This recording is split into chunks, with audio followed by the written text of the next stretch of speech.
Right. With that, we are switching gears a little bit, going from the topic we were just speaking about there. We are now going to switch a little bit and we're going to speak about sculpting the millennial mind. Of course, I'll be chatting this morning with Daniel Francis, who is a young author and a consultant of many sorts. So I'm happy to chat with him this morning. Good morning, Daniel. Good morning, Carrie. Nice to speak with you this morning, man. Yeah, glad to chat with you. Things are different now, and hopefully we could be back here in person in studio in the near future. But for now, we're gonna keep it safe and keep distant. How have things been for you? Things have definitely been very different. I mean, a lot of the work is done at home. Everything is done virtually, such as this. But it has really been adopting to the new normal, and I must say that it's tough, but I'm slowly getting used to it. Right? Unfortunately, no carnival next year, but I think that time is just needed to work on ourselves and really make sure that when 2021 or even the latter half of 2021 happens, that we are ready to go. Well, you've been keeping busy and keeping constructive. You recently launched your book, The Millennial Mind, and you're doing so much more.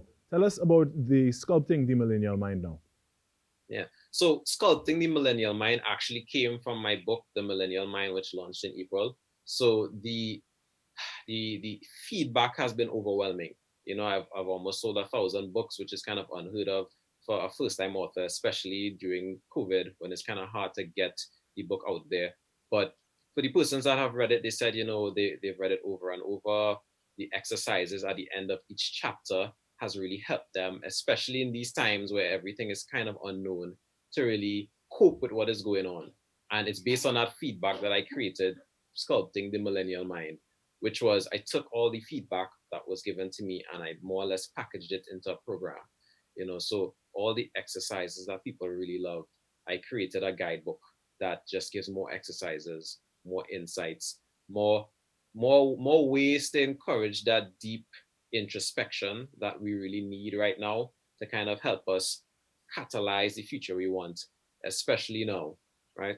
So for person, sorry, go ahead. No, I was just gonna say let's go a little deeper into that. What are some of the exercises that, well, not only young people and millennials, but what are some of the exercises that people can use to really start inculcating a better mentality, a mentality that is more productive, especially in these trying times?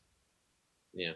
I think one of the main things that I really tried to push was to get people thinking about what it is that they did in the past that has standing in what they're doing right now. Because we really don't ask the question of why we do what we do.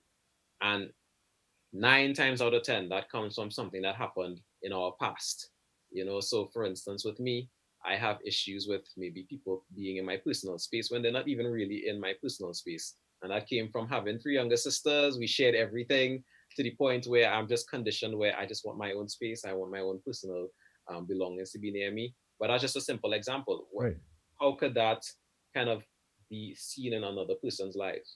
Right? Maybe you get triggered very easily when it comes to a particular action, right? Where does it come from? What are you going to do now as opposed to having a negative reaction? And of course, being a personal development coach, I put in all those little things that you need, like time management, understanding what your purpose is, how the little actions that you do daily, that discipline can help you over time, especially now when you're home and you need to create your own routine, stick to it. If not, you might find yourself going to bed at midnight, waking up 10, and you find that your schedule is all over the place. Right. So when it comes to, you used the word conditioning earlier. When it comes to conditioning from the past, how does one begin to break that down? Yeah. I mean, first things first, you have to understand where it comes from.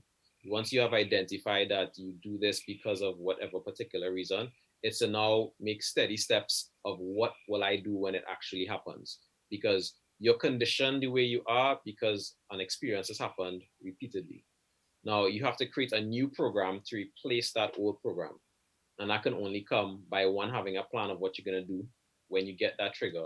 And then two, what what options you're gonna have outside of that you will use immediately. And you just keep doing it over and over and over. And again, with that repetition of this new experience, this new action, you get a new conditioning, a new program that can hopefully be positive enough to help you to move forward with this particular negative conditioning that you had? Now, one of the biggest issues for many people, I'm guilty of it sometimes as well, is procrastination. So something like that, when people put off maybe even starting, trying a different means of different mode of habits and things like that, something so serious. How do you start breaking that down, specifically procrastination, and how do you start having habits that are a little healthier and more productive? Yeah. And I love that you brought up procrastination because, again, that's a big one, especially now when it's so easy to get distracted with everything, Right? especially social media, right? And the way I set up the program, of course, it's all virtual because we can't really do things on a face to face basis. But it's set up in a way where it's engaging so that when we talk about these particular topics like time management and procrastination, you can give your feedback. Because as you say, the way you deal with procrastination or how it affects you is completely different to how it'll affect me. So that means I'll have to give you a different course of action or information. So when I give the different solutions, people can give me feedback in real time, and then we can actually go into discussions about how I can specifically help you, right? And why I love doing things in that particular manner is that for the persons who may be shy or who maybe have the same question but didn't ask, they all get the answers. So now maybe I prescribed 3 different actions you can take for procrastination in the program, but 2 different persons asked different questions, and now I've given 5 solutions. The more, let's say, tools you have in your tool belt will help you with dealing with the particular issue because not every single day is the same as COVID has taught us. So you really need to have different tools to deal with the different issue when it comes up. Now let's speak about accessing the program, Sculpting the Millennial Mind. How do we do so? Right. So you can reach out to me on my social media pages. It's called Rebit Limited. That's REBIT. People think it says Rebit, but it's actually Rebit Limited. And you can just reach out to me to get the information. So actually, this Friday is the deadline to sign up, and we're Okay. about 3/4 capacity right now because I'm only going to be doing this with 50 persons. Okay. Because with me, I really like to test things before I go on a wider scale. And with those numbers, I can actually engage with persons on a one-on-one. So you can reach out to me on any of my social media platforms just to get the information, and I can see if it is a proper fit for you. And will this be done over Zoom or over social media itself? So I'm going to be using this new platform. It's called Band.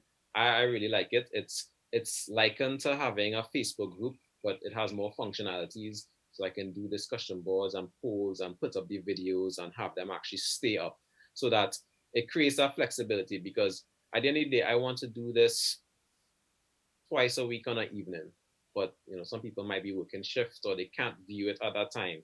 But I want the video to stay up so that when they have the time, they can actually view it and view it to the comfort of knowing that it's not going to be deleted and it's always there. And all the comments and all the discussions, and of course, access to me. And Daniel, what inspires you to keep doing what you're doing, even in these times that are difficult and so different? What keeps you going? I mean, really and truly, it's that I'm human, I'm a millennial, and I'm dealing with every single thing that everybody is dealing with. When COVID happened, actually, I was in the middle of launching my book and Yeah. I was frightened. I was scared. I had all these big goals I wanted to achieve with my book, and they were all being dashed by COVID. And it really, life consistently shows me that we're all not all perfect. We all have to put in that work. We all need that help, and I see how much like this type of work, self-development, has helped me daily and in the past, and I know how much it can help other people. So once I've aligned my purpose as that, it's just tired, hungry, poor.